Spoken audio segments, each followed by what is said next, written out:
Hello and welcome back all once again. This is Josh here with just something to show you that I wrote with the help of some AI. I'm using Cursor along with Claude's 3.7 Sonnet, and I've created this entire GUI application suite for training your own AI on based on any arbitrary data set based on the GPT-2 architecture. So what this is running in this thing. If I cancel here, this window's going to close. I hope. Maybe I can't control C. Maybe I don't have access to the process. That's okay. We're going to X out, and we see it closes out there. Alright, let's run this thing, just so you can see.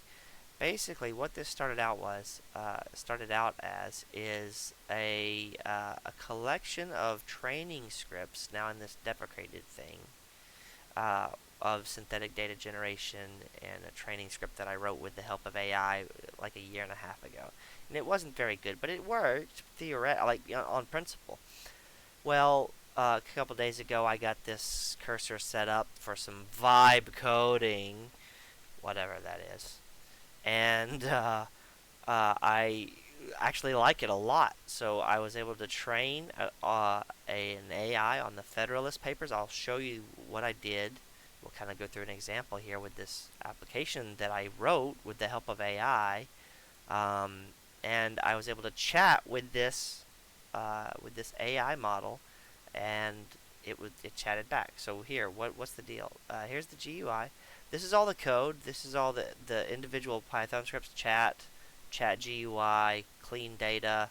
It represents here clean data, right? Those are the underlying scripts. They're just imported as modules. So I'm just going to minimize this so we focus on this here. Let's make it bigger.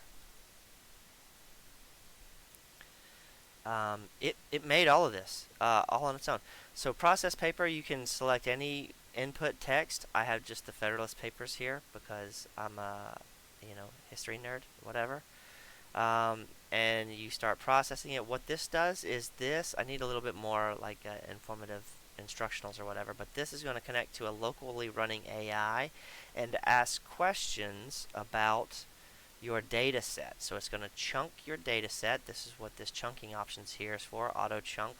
If you have a certain pattern in there, or it's always going to be a character, a certain amount of characters that you want chunked, you can do this. You can change some of these values around. I had it add these in as customizable options. It's super cool. It works. I think I haven't tested some of this stuff out. In any case, I'll show you this in action. It's not gonna be much of a deal. We'll just cancel it. So here's the server running in LM Studio. I'm running 5.4 mini instruct. I'm going to click start processing. It's going to spit some stuff out here. Testing the API connection. Oh, it got some stuff. So let's see. We've got logs. It's responding. So it's generating questions and answers about each chunk that it's sending in. I need to add a stop button in here, like a cancel. For now, I just have to close it and reopen. Well, I'll change this around and it'll be hunky-dory. So once you've processed what this is it's not actually processed data. It's more like generate training data. Then we go through this cleaning data step, which again it just kind of takes whatever you want here as your input. We're going to start with, I don't know, training data, something partial, I guess. And output file is just going to be clean training data test run to txt. Okay. This is going to clean it. It's going to be pretty quick. It's just going to, it's going to create a new file that we have access to. Here it is right here. Can we just open it in the file here? So yes, here's what we see. Question and answer, right? This is previously done. Actually, no, this was the one that we just made. Yeah, that's why there's only 119 of them. But these are the questions and answers generated. That clean data script is what. Let's cancel this. This clean data thing is what cleans it up and puts it in question and answer format, which is what is needed for the training model. So then we come over here, we select our new one. This is the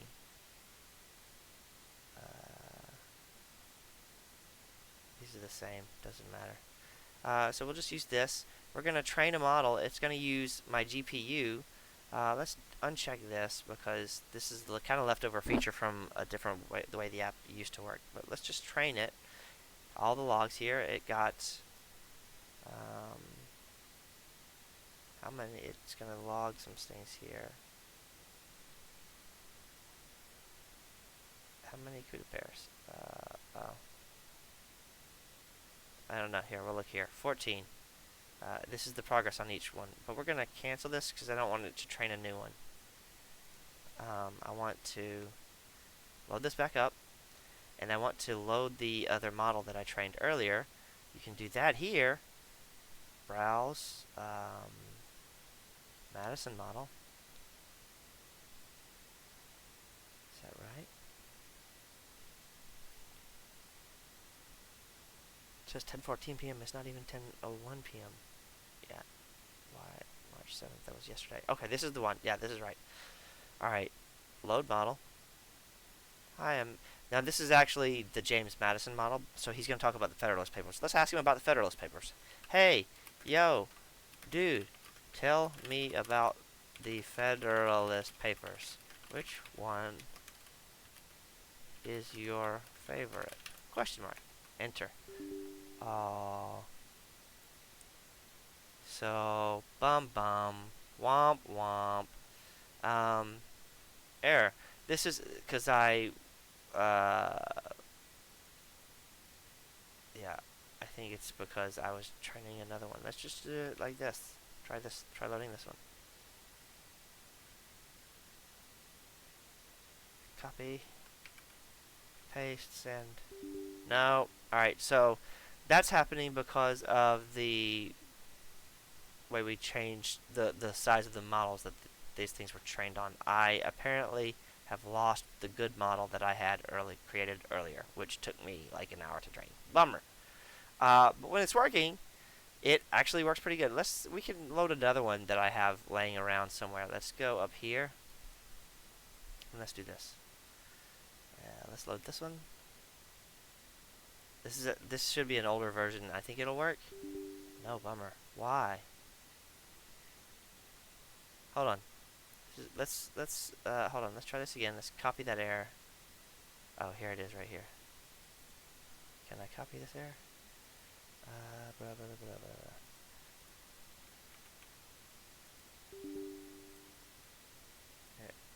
blah. Why? Alright, well, we're just going to tell it over here. I got an error about tensor numbers being 2 instead of 3 or something when trying to chat. What's up with that, yo? And let's close out of this so that it's going to tell me something about the mismatch between training and inference model of like GPT-2 medium or large or something. In any case, oh yeah, I closed out of this so that it can edit my files. You can see in ChatGUI it's generating some changes here. So if we go over to here, look, it's showing us our changes. This is super cool. Hold on, it's up here. Boom, so you see the diffs of what it's wanting to add and take away. So I'm just going to accept it. It's doing a pretty good job. And then let's just run it again. I think it's something with the history. But let's see. Let's see what here. Yo, bro. No.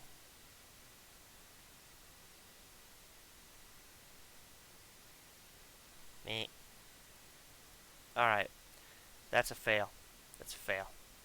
Whatever. Load model.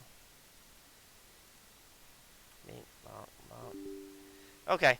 Well, I think it has something to do with some of this chat history stuff, maybe. Or